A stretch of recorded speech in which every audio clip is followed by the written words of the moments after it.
Hi everyone, my name is Lori. Thanks for joining us at UT Southwestern Medical Center for the fourth chat we are hosting during Breast Cancer Awareness Month. Today's topic is breast cancer genetics, and we are joined by Dr. Theodora Ross. Thank you so much for coming today.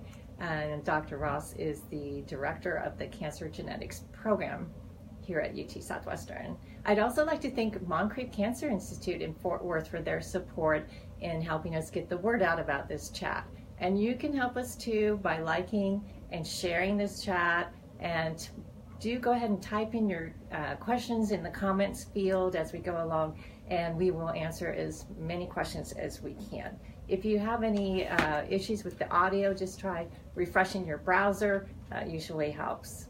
So let's go ahead and get started. And Dr. Ross, welcome again. Thanks for joining us.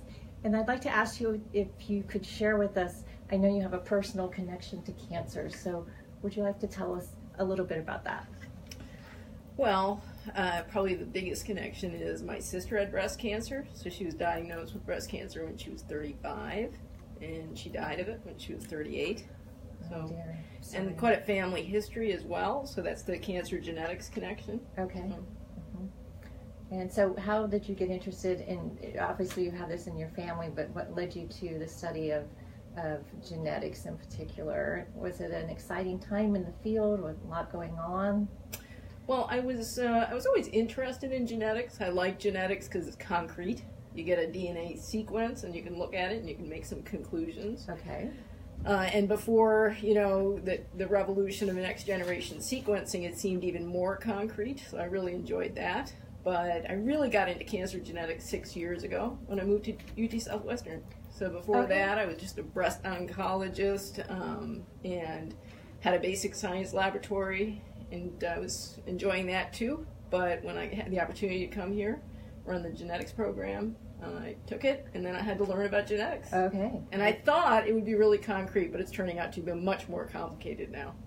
Okay, well, it's an exciting field. I know we hear about it in the news quite a lot, so we probably will have a lot of questions coming in today.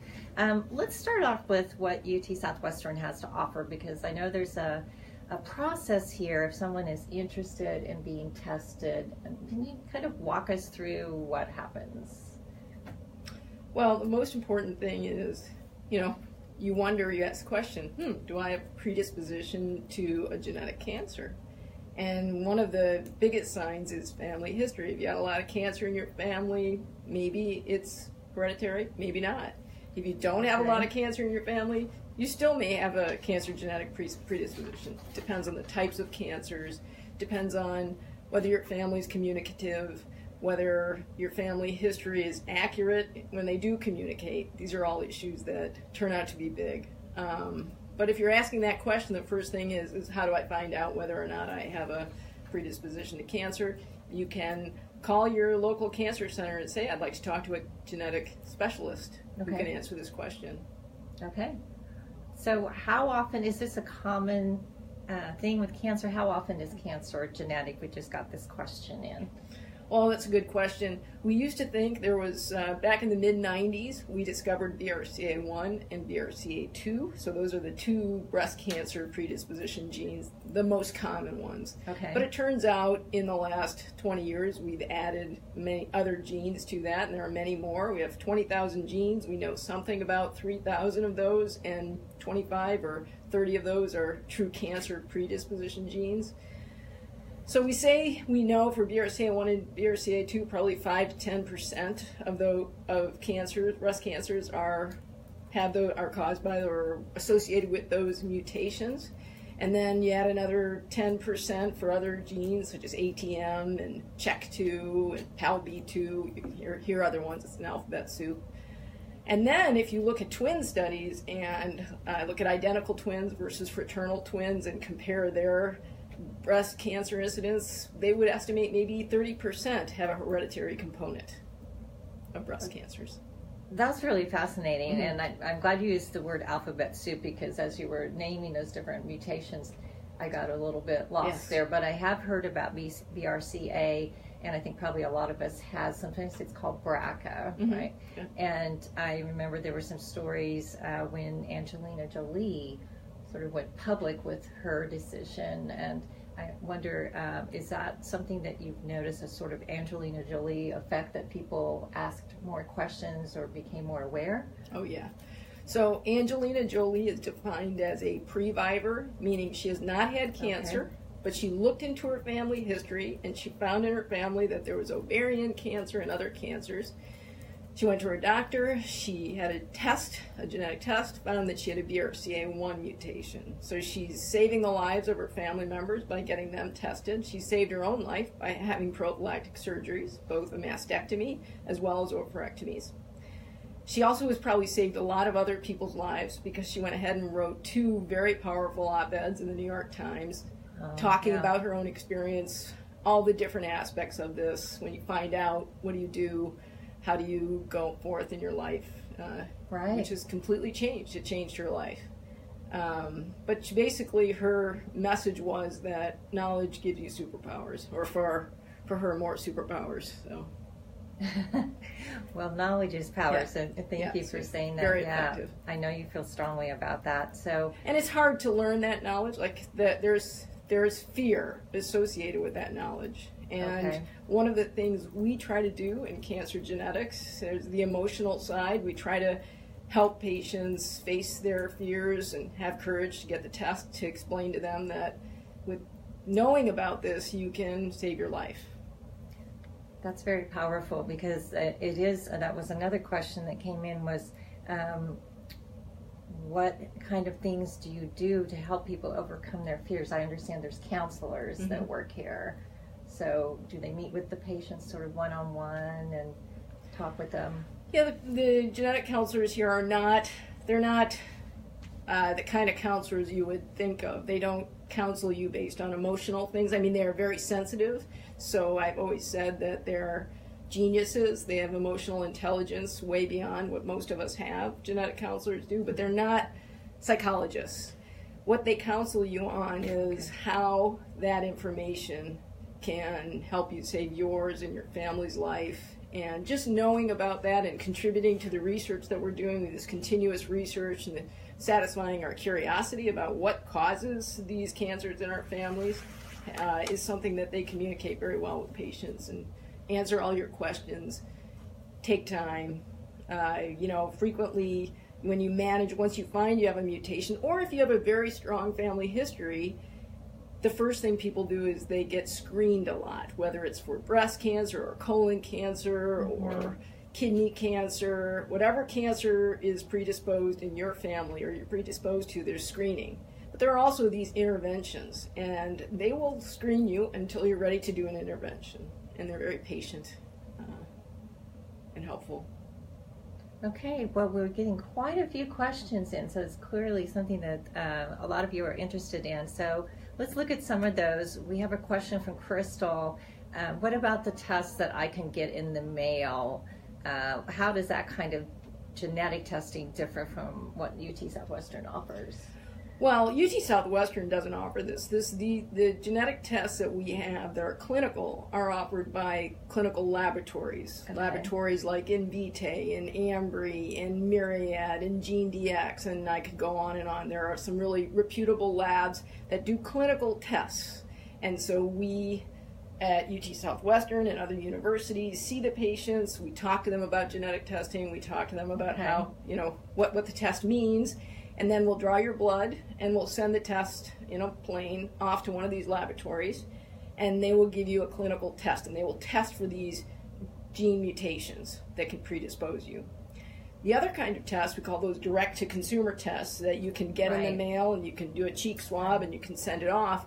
There are no direct-to-consumer tests that test for cancer gene predisposing mutations. Okay. Now you can, there are some where they can give you the raw data from your test, and then there are some programs out there. One is called Prometheus, where you can then evaluate that and look at that. And sometimes they look at some of the Ashkenazi Jewish founder mutations in BRCA1 and BRCA2, but those are not clinical tests, and they do not offer the results or any counseling associated with that. So there is no direct-to-consumer test that you can get for cancer gene predisposing mutations. Okay, thank you. That's really good to know. big distinction. So here we've got a question from a student at UT Dallas. This is from Sarah, who wants to know, she's studying cancer and mutations. She says, would you say breast cancer is more often caused by tumor suppressor gene mutations or proto-oncogene mutations, or a combination of both? Well, for the predisposition, for the genetic predisposition, they're mostly tumor suppressors. In fact, they're almost all mutations are tumor suppressors except for some, like the RET mutations, but that's thyroid cancer, that's not breast cancer. But for breast cancer predisposing mutations, they're all tumor suppressors. But of course, once the tumor develops, there are oncogenes that are formed. We call that somatically, not in the germline.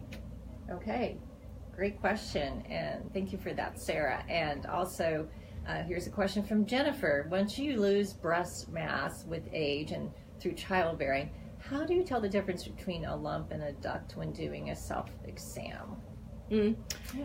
Very hard to tell the difference. If you have a question on a self-exam, you should have your primary care doctor take a look, or if you're followed by a breast surgeon, have them take a look, and they'll probably do more imaging, and they may need to go ahead and just do a biopsy. So it's impossible to tell by a self-exam.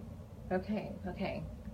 Thank you. And a question from Sharon. If you find through genetic testing that you are susceptible to cancer, does this affect your insurance coverage?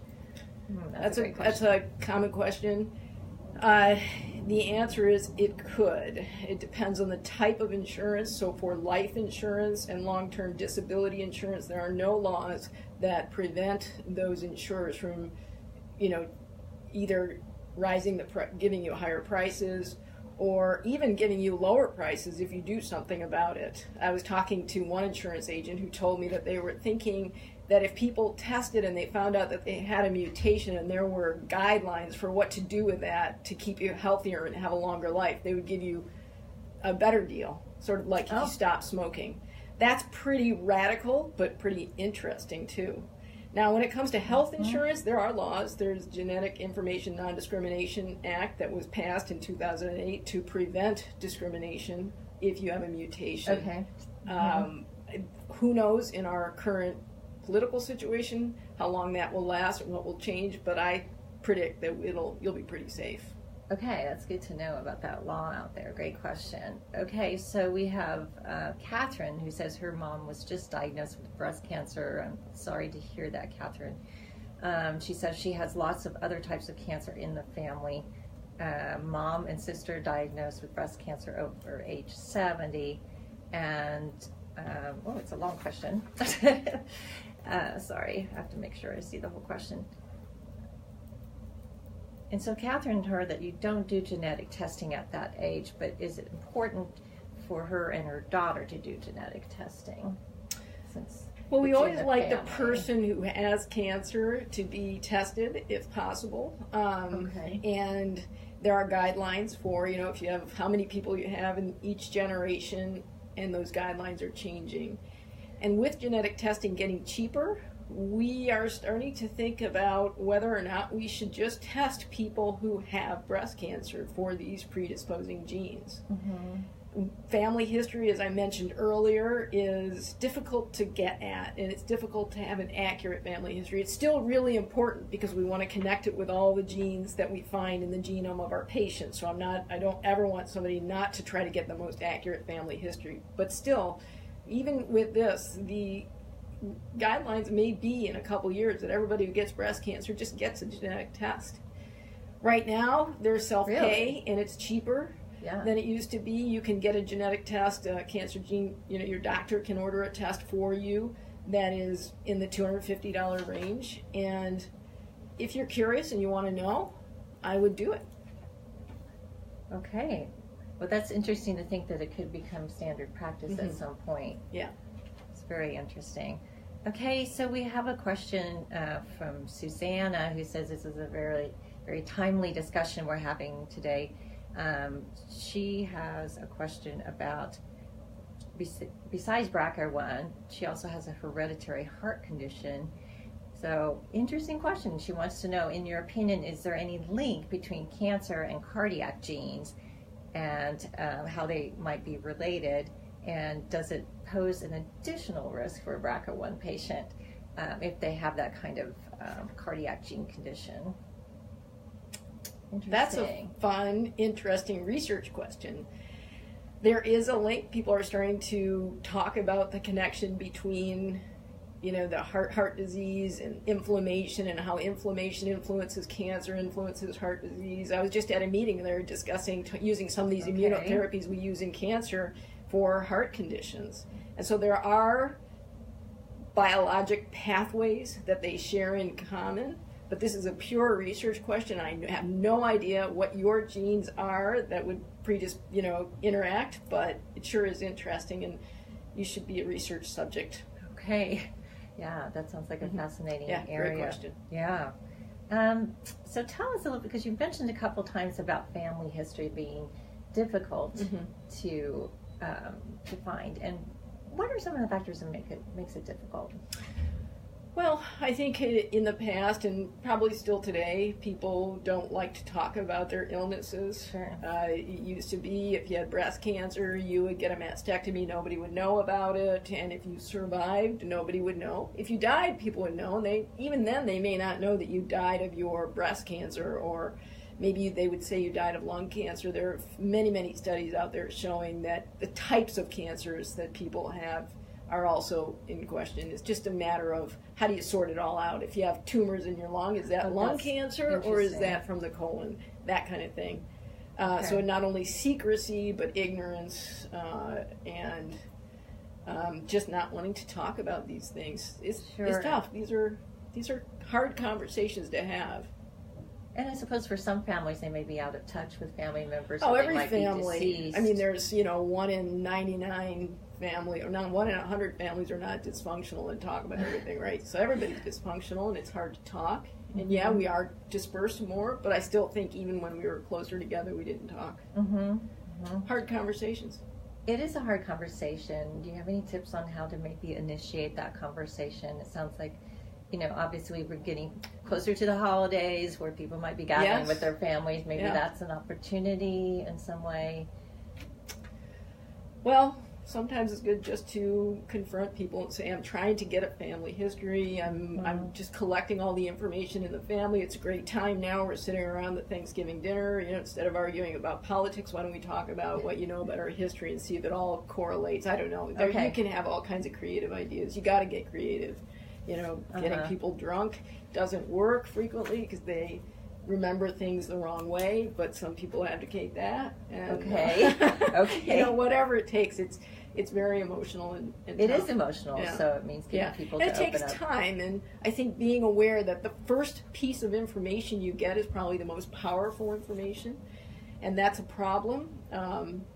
We call that anchoring. Anchoring is where you really hold on to that first information, and so you be aware of that and say, well, maybe they're not right. Maybe it wasn't lung cancer, or maybe they didn't die of a heart attack, etc. Okay. So we have a question from Lori who wants to know pros and cons of genetic testing. Well, the pros are that if you learn some kind of predisposition that you have where you can act on it, then you can save your life. We've talked about that. If you find that you have a predisposing mutation that puts you at risk for breast cancer, that you're going to get cancer, you have an 80% chance of getting cancer by the time you're 70, and we can give you a prophylactic surgery that will prevent that, then the pro there is that you can save your life and have a great life. The cons are that there are certain things that we do that affect your life, and that's kind of scary. If you have your prophylactic mastectomies, that is a big surgery. It affects your life in a huge way. I mean, and you're predisposed to ovarian cancer with some of these syndromes, and so we take out your ovaries when you're, give you premature menopause. There are huge issues associated with that, and so there are pros and cons with all of these, and yes, the interventions are not perfect, and we're always looking for that. The other cons are that there are family issues. When family finds out that they have a mutation, some families respond in a negative way, and they don't want to know, and that's upsetting. But I think that's, I'm obviously for learning more. I used to be in denial, so I understand, and I like to call it truthiness, and I think it's important. I mean, I didn't even consider that I was predisposed to a cancer, even though I had a sister who died at age 38 and almost lost a brother to cancer. So I understand that, but I think there's no excuse. Right. And then, we talked about the insurance issues, and just it changes your life. Sure. Well, thank you for sharing your personal experience. And along those lines, we have a question from Kristen who would like to know, if I get tested, should I share my results with relatives? Yes. Yes, that's an easy one. Yes. Okay. Yes. Okay. All right, good to know. Here's one from Jennifer who wants to know, are there resources you can recommend for free mammograms for uninsured women? There are, and it depends on where you're taken care of, but everywhere there are, there's a lot. And of course, with the Affordable Care Act, any of the screening is free now. Okay. So... I shouldn't say free, but available to everybody who is insured. It's made available. Yeah. Okay. And a question from Amy. She says some new information was released recently. Do you know the names of the newly discovered breast cancer gene? Something that was released recently. Well, there are a couple papers, one in Nature and one in Nature Genetics, I believe, where they found these, we call these GWAS studies, where they're genome-wide association studies, and they found in some genes, and I actually don't know the names of the genes. The papers were really difficult for me to understand, and maybe that's, low oxygen or something, but they're polymorphisms. They're not rare. There are some rare ones, but there are also common polymorphisms where the combinations and those add to your hereditary risk. But that's a really good question, and I need to figure out what the answers are. Okay. These risk scores, where you have a variety of variations in the genome, and the combination of those variations together increase the risk, are new tests that are coming out, and we're just evaluating those, and most of the results are only in Caucasians, European descent, which is unfortunate, and we're trying to see what those are. But they're not predisposing in the way that BRCA1 or PALB2 or ATM or BRCA2 or CHEK2 for that matter. Okay. And they're in regulatory regions of the genes. So there you get a long answer, because I don't really know the answer. It's complex. Yeah, but they're very interesting, and I'm looking forward to delving more into that. Yes. It sounds like we can expect to get more information on that as we move along. Okay, so we have a question about different types of breast cancer. What is the difference between, there's HER2 cancer and then there's triple negative breast cancer? So cancers, you have breast cancer, and then you have multiple subtypes of cancer. And some of those are typed based on the molecular markers, what molecules are in that particular cancer. So HER2 has the HER2 gene expressed on it, and that can then respond to the drug Herceptin. This is a very good thing. That's a huge discovery. Probably a Nobel Prize someday will be awarded on this, where, before, when you had a HER2 positive cancer, you had a very bad prognosis. But now, because we found the marker, you can treat patients with Herceptin, and they do better with adjuvant therapy. On the other hand, the triple negative doesn't have the HER2, it doesn't have the estrogen receptor, it doesn't have the progesterone receptor, so it's triple negative.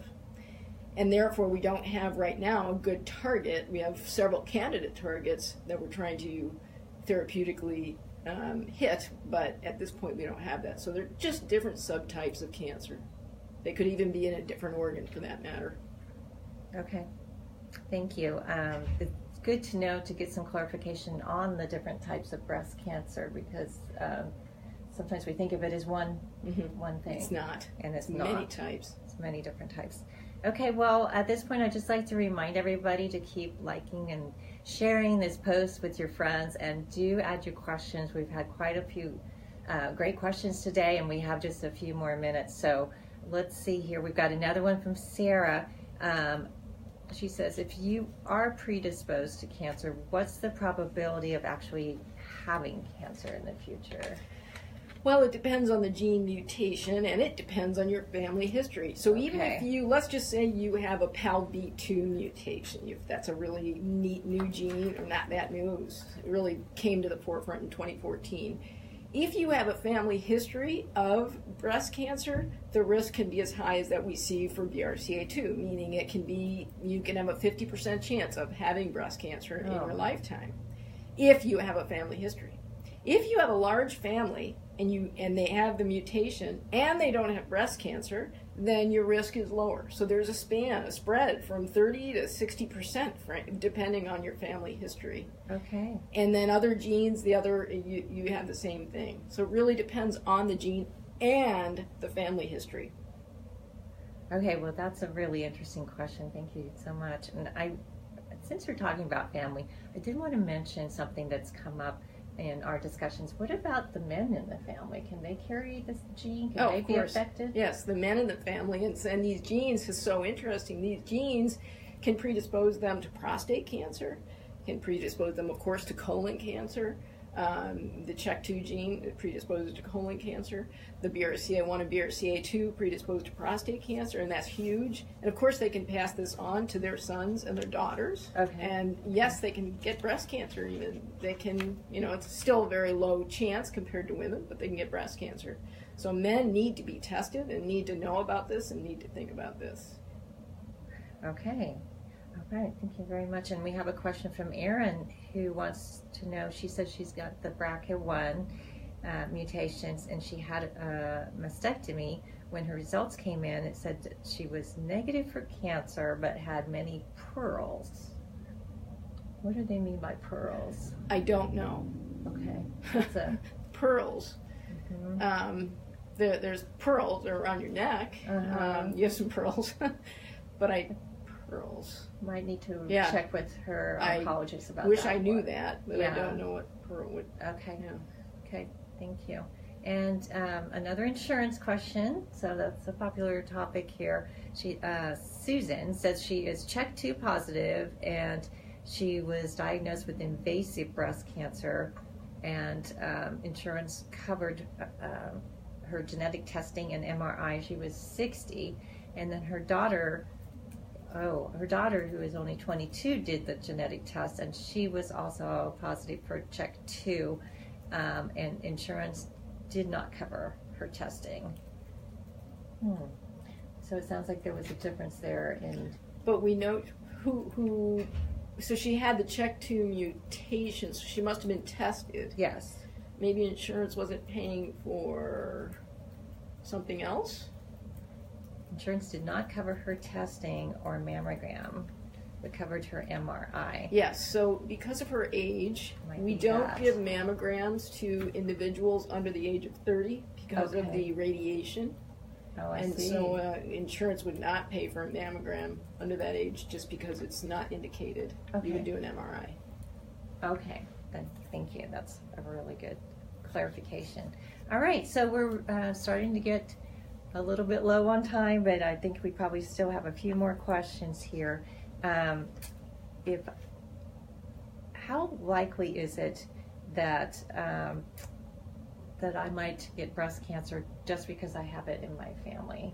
I mean, is that cause for alarm, do you think? Well, I think if you have a family history of breast cancer, you should think about whether or not you have a predisposition. So talk to your genetic counselor, talk to your doctor, get a good family history, and investigate. Okay. Self-knowledge is good, especially in the area of genetics. Okay, great. And another question is, what is the most common type of breast cancer? Is one of the types more common than others? Well, the ERPR positive type, that's because it's more, you find that more in older women and postmenopausal women, and that is when breast cancer is more common. Okay. All right. Well, here's another comment from Susan who says that we were talking about the insurance earlier, it did not pay for her daughter's MRI either. So that sounds like perhaps something they could take up with their insurance company. I think so. Yeah. I think so, with that mutation. At least a baseline MRI. Now, I don't know what the mutation is, and there are some different mutations in CHEK2 that give you a higher or lower risk. Oh, so I see. You know, and sometimes people think they have a mutation and they don't.